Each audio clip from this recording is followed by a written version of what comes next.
మంట పైకి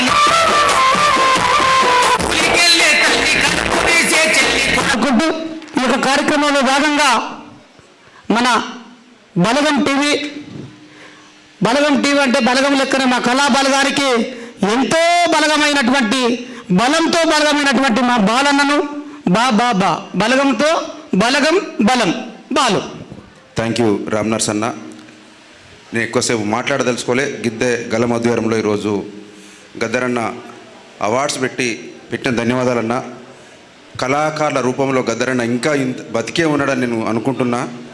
నేను వాస్తవానికి మాటగాన్ని కాదు, పాటగాన్ని కాదు, రాతగాన్ని, అయినా కూడా మాట్లాడక తప్పడం లేదు. కళలు వర్ధిల్లాలి, కళాకారులు ఎప్పుడు బాగుండాలని నేను కోరుకుంటా. ఎందుకంటే కళాకారుల పాటలు చేయబట్టే బాలు అని ఒక రిపోర్టర్ 20 ఏళ్ళ జర్నలిస్టు జీవితంలో 8 దేశాలు కళాకారుల పాటతోనే తిరిగిన.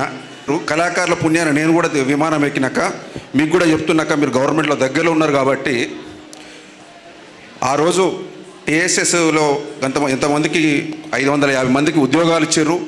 రేవంత్ రెడ్డి గారు వేతనాలు పెంచారు, ధన్యవాదాలు సార్. కానీ ఇంకా రాని వారు చాలామంది ఉన్నారు. మీరు గవర్నమెంట్లో సిట్టింగ్ గవర్నమెంట్లో మీరు అనుబంధంగా ఉన్నారు కాబట్టి ఖచ్చితంగా రేవంత్ రెడ్డి గారికి చెప్పి కళాకారుల జీవితాలను ఆదుకోవాలి. చాలామంది పాడి వాళ్ళ కడుపులో పేగులారి అర్ధాంతరంగా చనిపోతున్నారు. వీళ్ళ ఆరోగ్యాలు కూడా సరిగా ఈ తిండి తినక సరిగా కొన్ని బాధాకరమైన విషయం దాటి 40-50 ఏళ్ళు కూడా దాటలేవు వాళ్ళ వయసులు.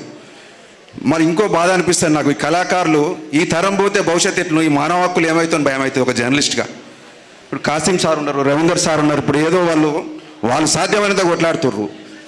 గద్దర్ అన్నాడు ఏ రాజ్యం అయితే చంపాలనుకుందో అదే రాజ్యం తన తుపాకులతోని అధికారిక లాంఛనాలు చేసినప్పుడు నేను గర్వంగా ఫీల్ అయినా. నేను 2 రోజులు గద్దరన్న అంత్యక్రియల 2 days నేను హైదరాబాద్లో ఉన్నా.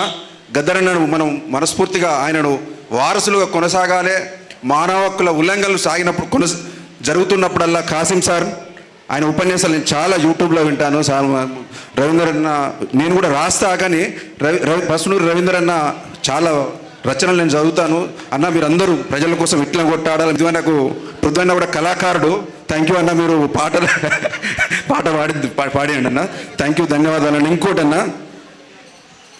అన్న శాల్వలో కొందామంటే అన్న మా సిరిసిల్ల నేతన్నలు వాళ్ళ చేతులతో నేర్చిన మన తువ్వాలలు వాళ్ళు ఏం ఫీల్ గారన్నా కళాకారులకు కప్పే అవకాశాన్ని ఇవ్వండి. మా సిరిసిల్ల నేత కార్మికుల కష్టాంతో నేర్చుకున్న తువ్వాలలు మీ అందరు కళాకారుల భుజ స్కంధాల మీద వేస్తే నాకు ఎంతో గర్వంగా ఉంది. మా సిరిసిల్ల నేత కార్మిక మా పద్మశాలి బిడ్డలను కూడా ఇలా గర్వంగా మేము ఫీల్ అవుతూ ధన్యవాదాలని అవకాశం ఇచ్చినందుకు థ్యాంక్ యూ అన్న. మీ బలగం ఎప్పుడు మాయమట్టు ఉండాలని కోరుకుంటూ మరి